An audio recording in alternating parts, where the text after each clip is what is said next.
hear voice, I hear voice. I hear voice, I hear voice. I hear voice, I hear voice.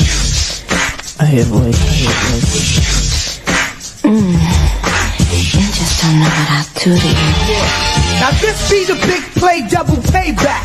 When I come through, I crack sacrophiliacs.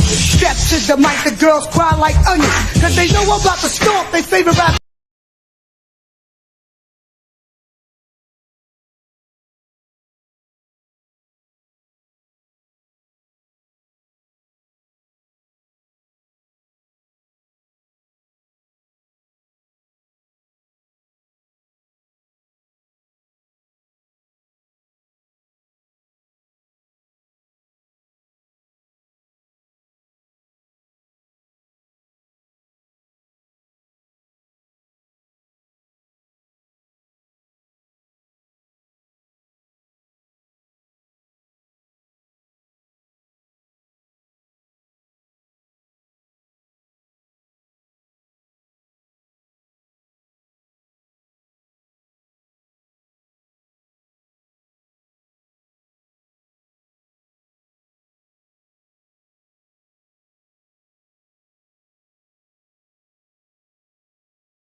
I'm in church.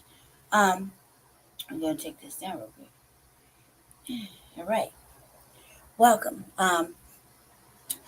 And I'm your host, Seduction Doll, from the Revolutionary Agenda, the RVA, regular consistent contributor to Shabaka's Black Experience Enhanced on Blog Talk on Tuesdays, and co-host of Frontline Black News with Mr. Jesse Paris J. Kruma, future mayor of Denver. Thank you for joining me on another beautiful video exploration with me, the doll. I didn't really invite nobody to join me, So if you feel like tapping in, tap in. Not no biggie. This is a young revolutionary video exploration. And today's topic, ladies and gentlemen, is eugenics. Now, how did I come across eugenics the other day? Okay, I'm going to brief you with this little story because I'm on a time clock. I'm supposed to go meet Jesse here in a little while, but I cannot not get this done because often not in a good reliable internet. So the P.E.C must continue. I'm at Jesse's house and I'm on this internet listening to podcasts and whatnot. And on one side of the YouTube, he has a lot of history stuff. Um, that I feel like I just need to, feed my brain. And I came across this stuff. Well, we are here. Everybody knows about eugenics. But I came across eugenics, and I was like, let me see what this shit is, because I really like watching them old ass videos, old ass videos, right? And I came across, excuse me, I ate something heavy. Pardon me. Came across this thing on eugenics, and I want to play it for a little bit because I think that it's important, Black family. I think it's important because we're at war with racism, white supremacy, amongst other things. Um, I really think it's important to rewind this track and to remember what things look like when they're decisive and they're diabolical and evil. So we're gonna watch this video together. I watched most of it and I listened to it. Uh, what happens with me is when I'm sleeping, I listen to a lot of things, and I think I learn more when I'm resting. I don't know what that's about, but um, I listened to two podcasts on the subject, and all I kept saying is, or like woke Jesse up was like, oh, they're so evil. That's all I have to say. So now we're gonna talk about this, not because I want you to share my views about people being evil. I just feel like we must, if we're gonna move forward, we must know why things are the way they are and why there's so much animosity towards Black people as a whole. There's a lot going on, so I felt like this is a must. This is a must see. So I'm not gonna talk too much about this. I'm just glad to see everybody. If you're watching the P.E.C. And you're learning something, thank you. I hope that what I'm teaching you or what I'm showing you, you are actually taking value to it. I don't waste my time for nothing, and I'm tired of leading people to the water. So I hope that you're actually learning something. So we're gonna go ahead and do this. I'm gonna go ahead and lead into it. Oh, that's the door open. Okay, hold on a second. All right, Genix. Oh, hold on a second. I need to throw this disclaimer up. Disclaimer. Bam. All right.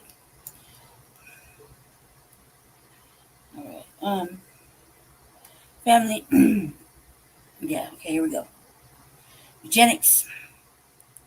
Serious. Okay. So this is I like the film archive. That's what I was going with. I like the film. This is Jesse's shit right here. So I don't be liking his stuff. And let him do that from his page. Um. Let's see. All right. Film archives. Eugenics is a fly in front of my house, in my house, so it's really annoying me. Eugenics and America's campaign to create a master race, war against the weak. 2003. Okay, it's only 47 long, 7 seconds, 47 minutes long, but we're gonna skip through most of it because I want to talk about it. So here we go. Underway here, but in the interest of time, we do want to get started. My name is Ann Toplovich. I'm director of the Tennessee Historical Society, and it's my privilege today to introduce Edwin Blacc, author of an important new historical work on the dark history of eugenics in the United States. But first, I need to give you a word from our sponsor, the Southern Festival of Books. regarding support for this festival. This is an important event for Nashville and the region, and we hope that you enjoy the sessions and other activities you'll attend this weekend. Reviews of War Against the Weak are appearing in major U.S. newspapers and magazines right now, such as the New York Times, USA Today, Esquire, and Mother Jones. Reviewers call the book scary and necessary, fierce so. and compelling, and what may well be the best book ever published about the American eugenics movement. Ladies and gentlemen, Edwin Blacc.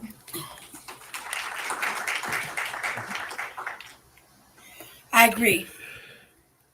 Thank you very much, ladies and gentlemen. I'm very happy to come to Nashville. I'm very happy to kick off this festival. And can everybody hear? Good. Now, I'd like to tell you that I'm going to describe what is a 600-page book with 1,500 footnotes. I'm going to summarize as best I can. Most of the information is in the book itself.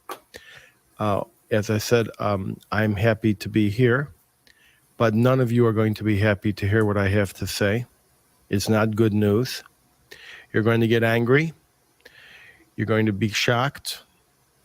And at the end of my discussion, I'll be happy to answer any questions that you have. First of all, we are talking about eugenics. Now, most people are familiar with Nazi eugenics. This was Hitler's idea for a master race.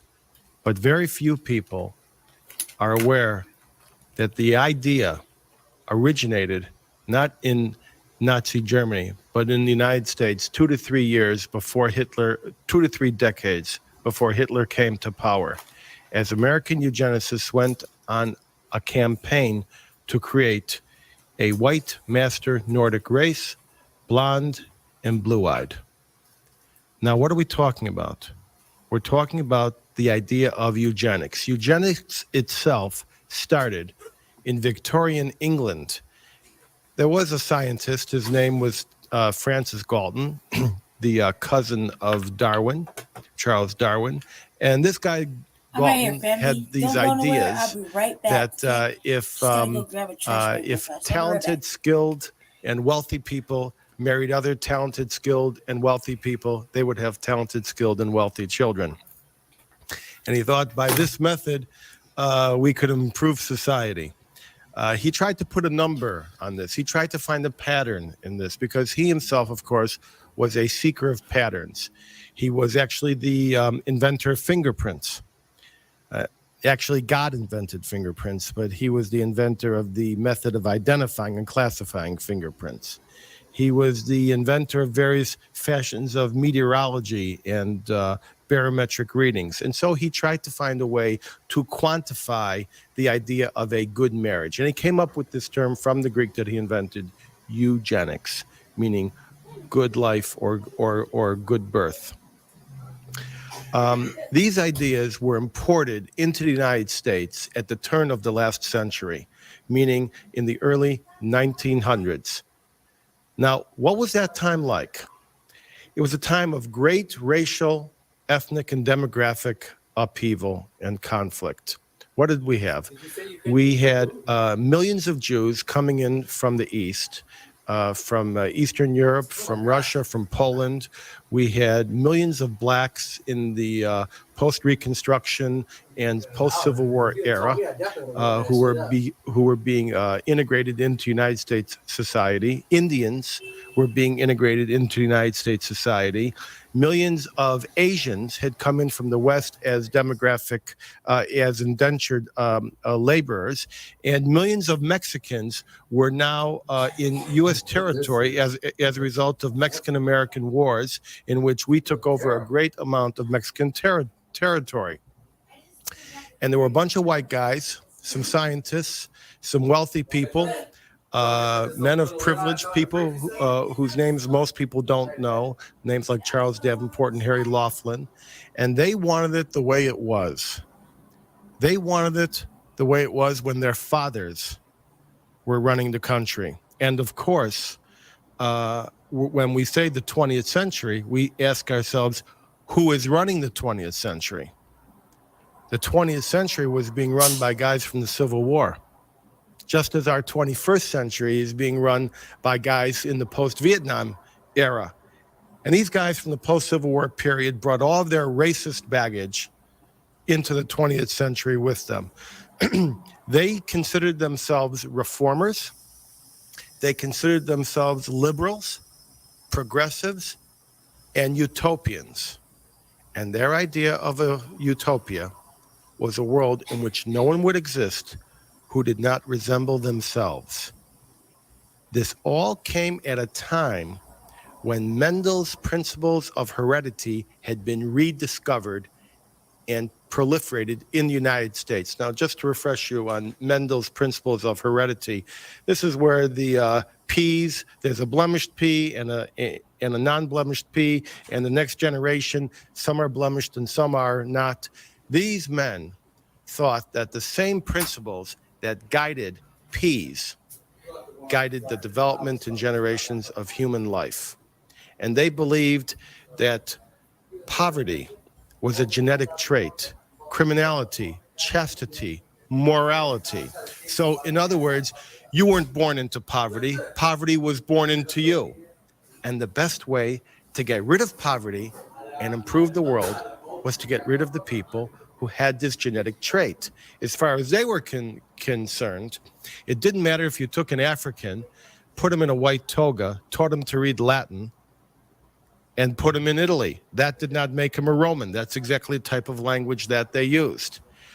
So it was not the character of your family. It was not your wealth. It was not your position or your education. What mattered was whether you were of defective ancestry, racially unacceptable, eugenically unacceptable, and whether your progeny would create more defective individuals for society. And this is what they wanted to get rid of. They believed,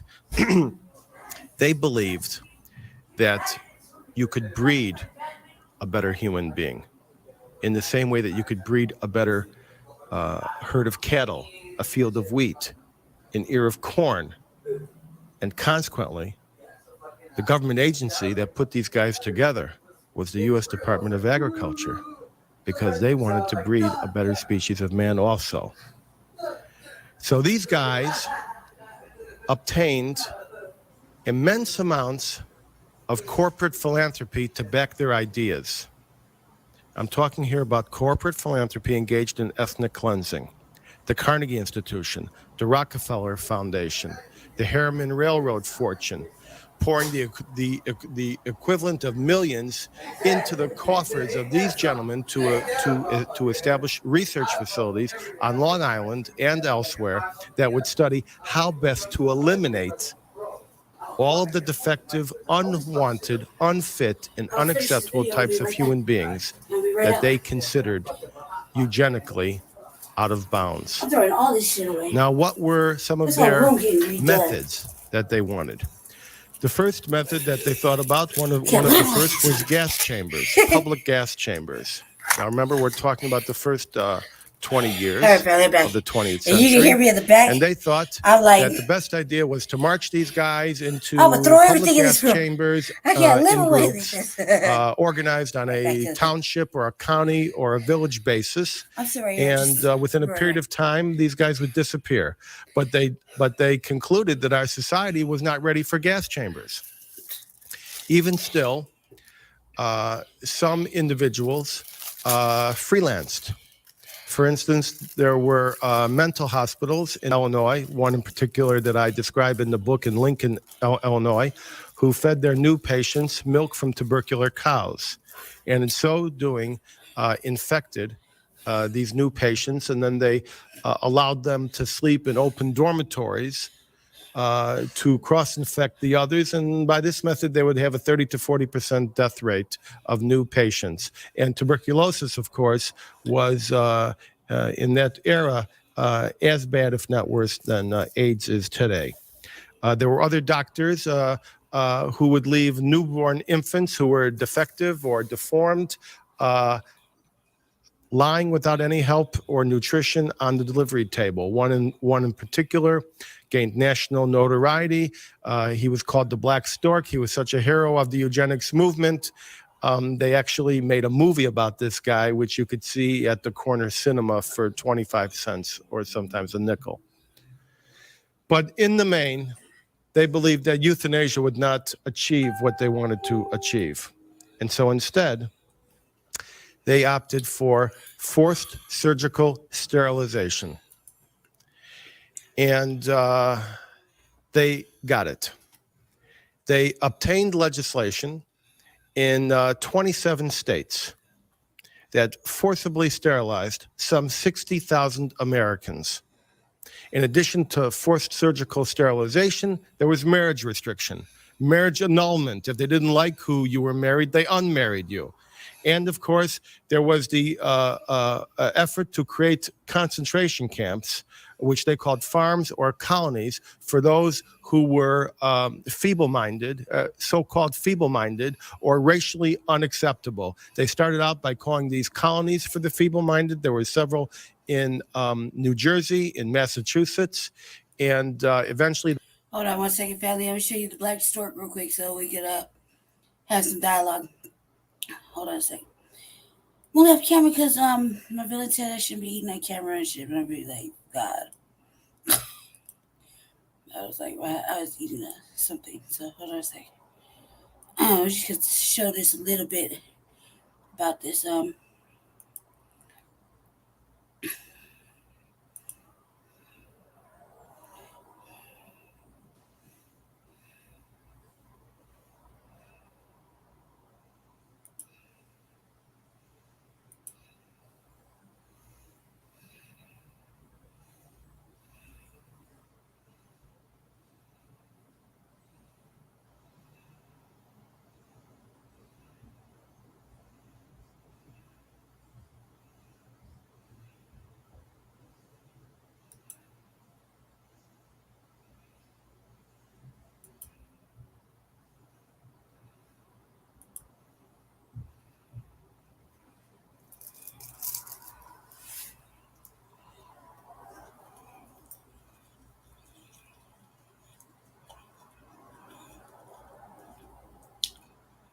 It is a love brand. I'm just fucking around.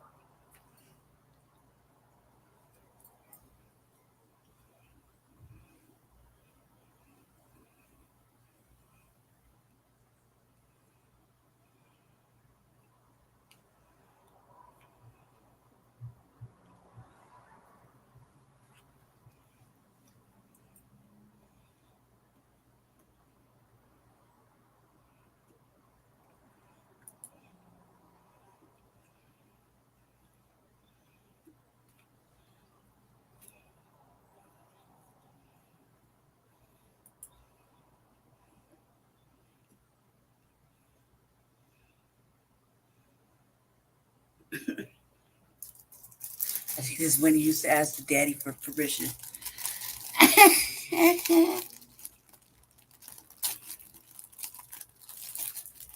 This don't ever happen.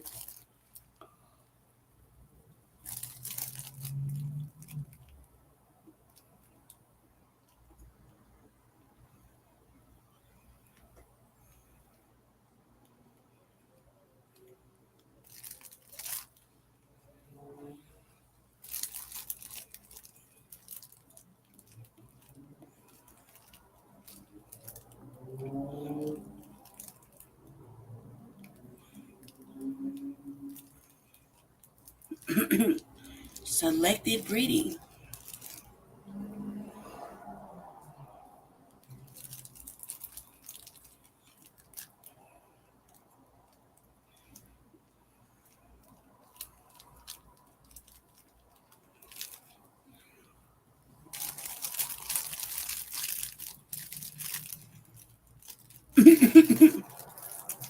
What does it got to do with me marrying Ellis?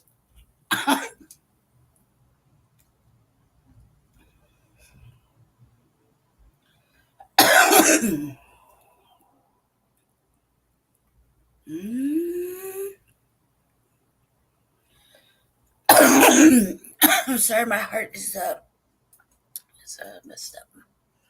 It's fluid around my heart. He says, I got something to show you. I'll show you what bad genetics is. This. Yeah. Move along, son. Don't look at the quote. It's too good for you. Let's get in your car. Let's take a ride. Look, there's no sound, so I'm gonna narrate this shit. Okay, so it's just just narrate. Let's go for a little ride in the countryside to the nearest hospital. Yeah. Let's see. Now we're going to the city. It's where all the undesirables are. Let's see. We're gonna walk in here and see some devastation. Oh, the psychopathic hospital. All right. We see where this is going, family. Father's like, I don't need to know if there's any fucking madness in your family, birth defects, deformity, crazy. I need to know. I need to know now before you try to breed with my quality, fine white daughter. Yeah, 400 kids examined here each month. Most of these unfortunates are mentally warped, many through no fault of their own, but victims of inherent mental or physical disease. Do you have any of these in your family? My family is quite innocent of all this because we're inbred. So we have no mental defect. Inheritance is to blame for much of a crime of poverty and misery. I don't know. I thought it was drifting. Carry on. So where he's going with this? Okay. Poverty, inherited.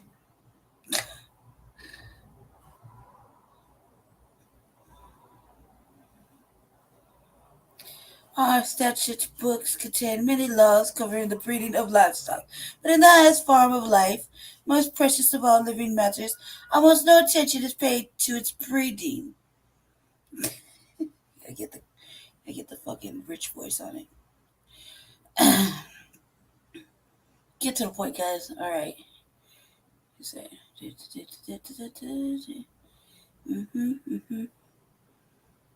a fine cow. We'll be eating her for dinner later. Oh, look at this. This paint on his face, obviously inbreeding. I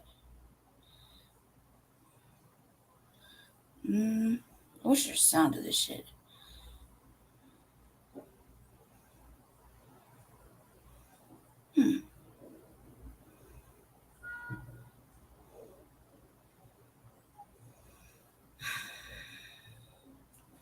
Okay. Basically, we're gonna find out that the daddy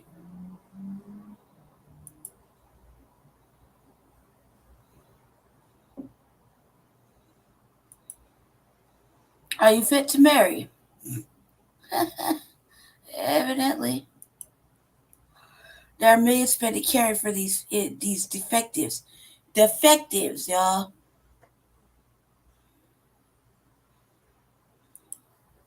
For the salvation of our race and health, let's make that trigger.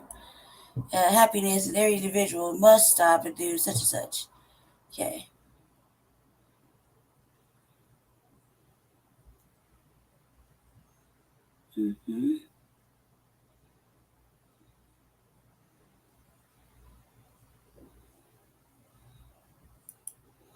Would you submit to the humiliation of, what do you say? Of an examination? There's nothing, and there's nothing the matter with me. Apparently, the father wants quality pipe in his white daughter.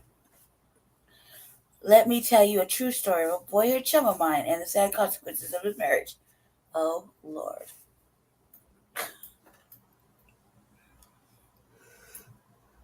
Claude Leffingwell was that position from whose inheritance include the blood taint of an indiscreet ancestor. What that means?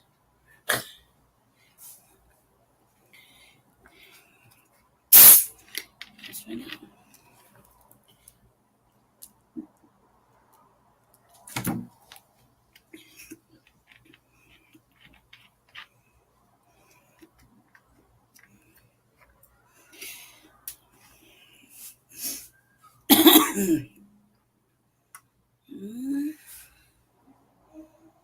Right.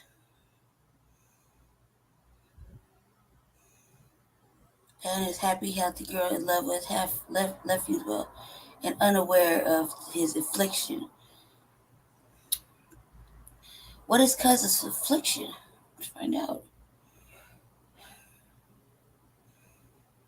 Shit. If only life was like that. I'm just gonna lay on this chase lounge and look at my beloved. Right. So you see me sitting there. Miriam Fontaine, Anne's friend. You see me, I'm just gonna lay here on my chest lounge and look at pictures of my beloved Jane Krumah and ponder deeply about him. Stupid. How I miss my Che. They're stupid. Shut up. That's stupid. Alright, let's see. Let's go. I'm going to talk to the birdies. If that isn't crazy, I don't know what is. Tom Watson, Leffenwell's friend and partner. Get to the motherfucking point with these black and white subtitles. Came over for a cherry and said what? There's a lot of, okay. This is where you can't read white people's body languages. Dr. Horace L. Dickey, what the fuck did he just say? Let's see.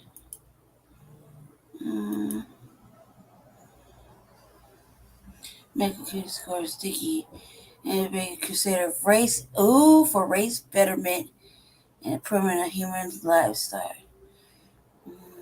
This is regarding defective children, branding unethical. May ask him for his stand. Of course.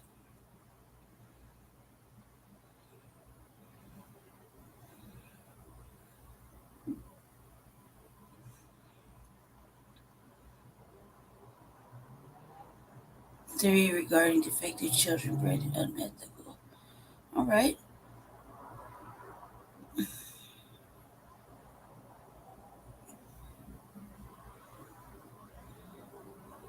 I've seen enough. No, I have not. Get to the point, dude. Okay. And charity work brings her to the children's hospital. So Megan syphilitic baby is shadow, which only shadow of brain as birth doctors are saved its life. Poor fortune that the worst is yet to come.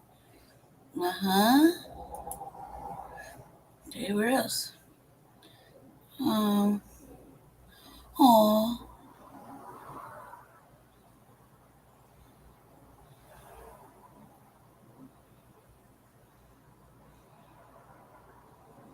Very common type of mental deficiency.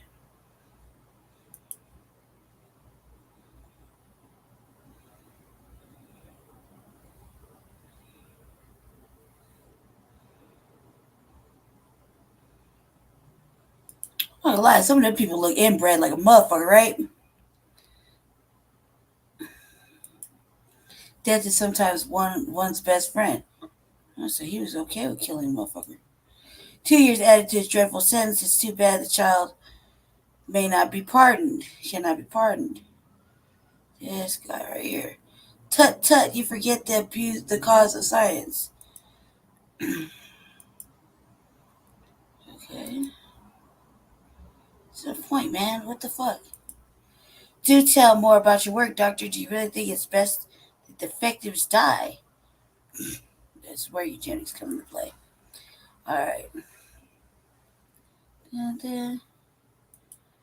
I fear intrusion. Okay.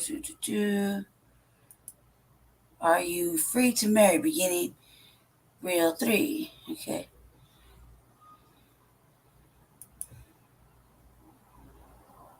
That Dallas Dr. Cloud, I love them and there's nothing to fear.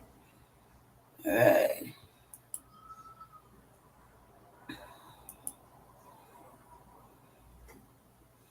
The memory of her mother's illness has made her fear photographs of happiness, love of Tom would bring her.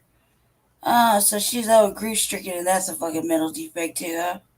Sure. Let's see. How do you know? I'm a doctor, it's written on you. Ooh.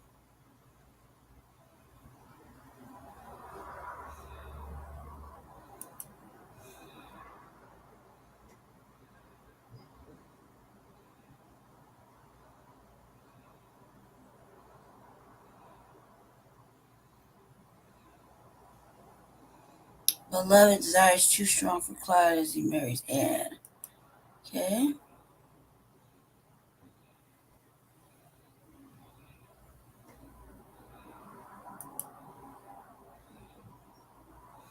Clyde, by his guilt side, considers his torture by thought his betrayal of Anne's love. Oh my god, get to the point. Your blood is tainted. Ooh. With what?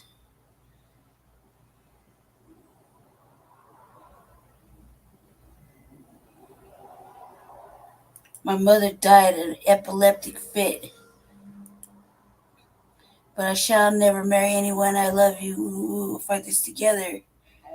Apparently, you can't fight epilepsy.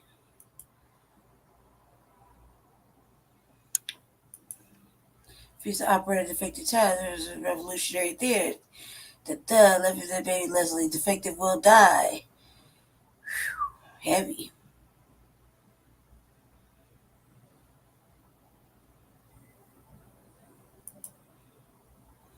This baby will be born defective without the meddling surgeries. God, this child shall set this freedom. But God does not want this child to live.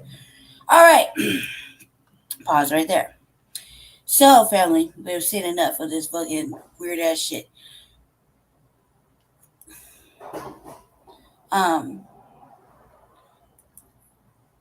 Eugenics, right?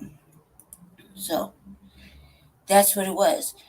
That's what they're talking about, the black swan. And there's more to that, but I just don't feel like getting into it because it's a lot of narrative. Hundreds of thousands of individuals were incarcerated and then forcibly sterilized because they were deemed to be unfit. Now, what kind of people are we talking about who are unfit? We're talking about Southern Italians. We're talking about Eastern European Jews. We're talking about blacks, Indians. We're talking about Asians. And we're talking about white guys with brown hair. They believe that white guys with brown hair, the hillbillies, the hill folk, many of which were in these parts of Tennessee, were basically bastardizations and mongrelizations of the white Nordic ideal that they lionized. In fact, the state of Virginia published a booklet entitled Mongrel Virginians about these mongrel human beings.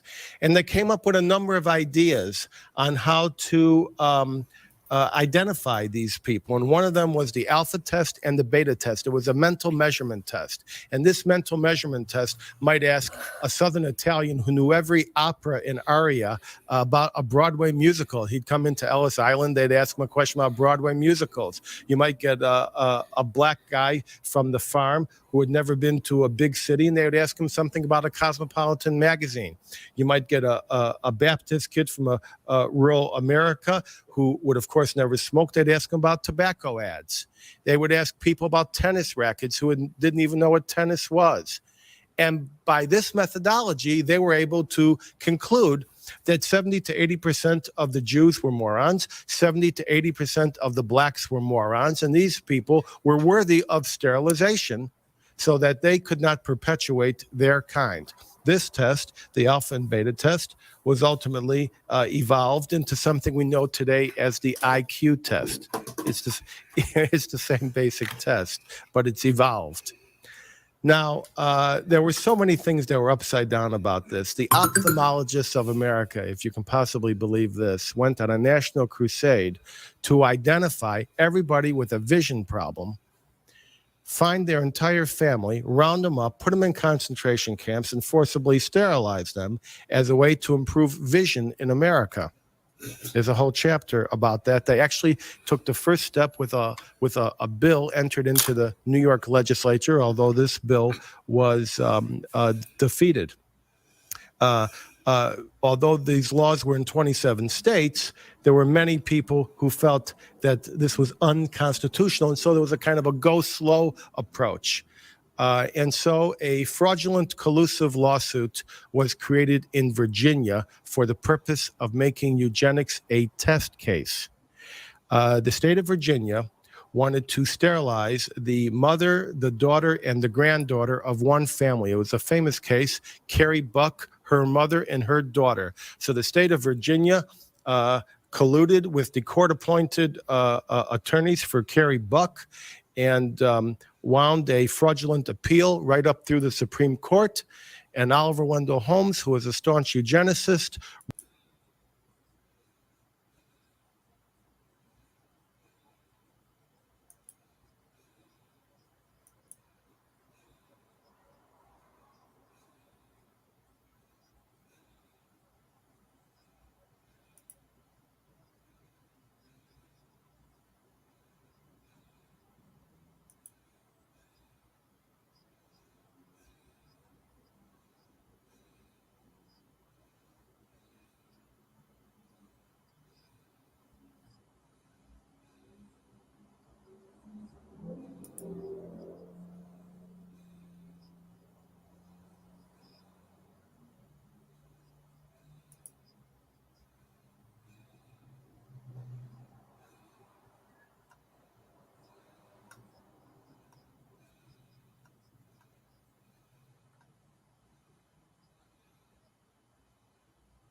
Mm-mm.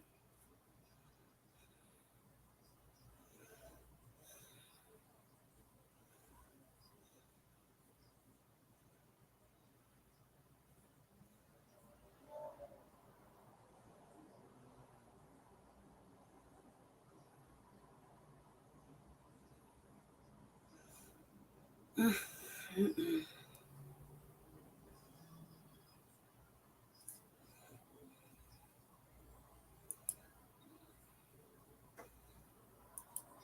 I pause for effect too. Like,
Heavy, huh? Really heavy. Yeah, that's the episode of the P.E.C. I actually have to go, so I just wanted you all to have a little bit of something to think about tonight while you're doing some thinking.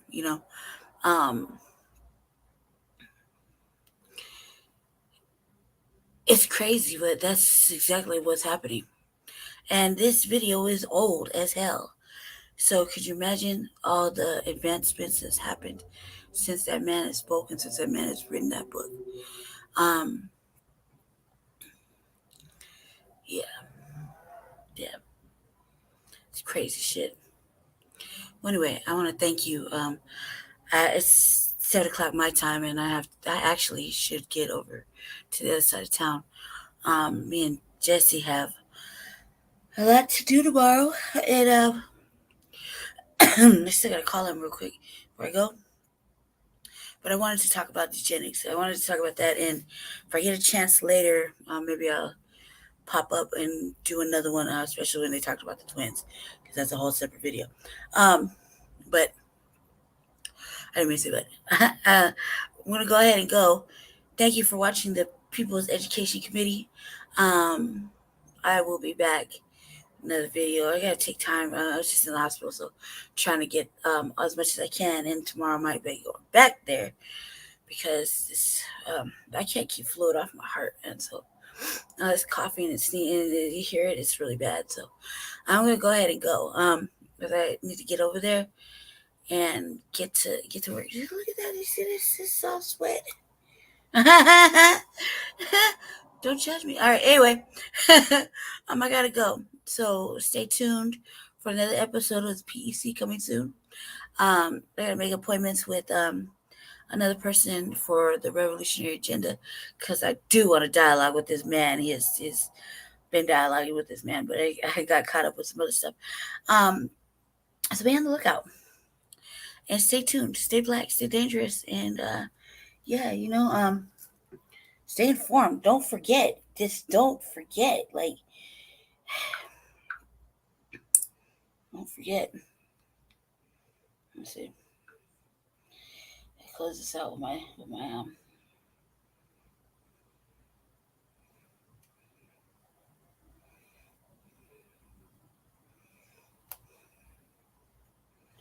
all right. Yeah, stay tuned.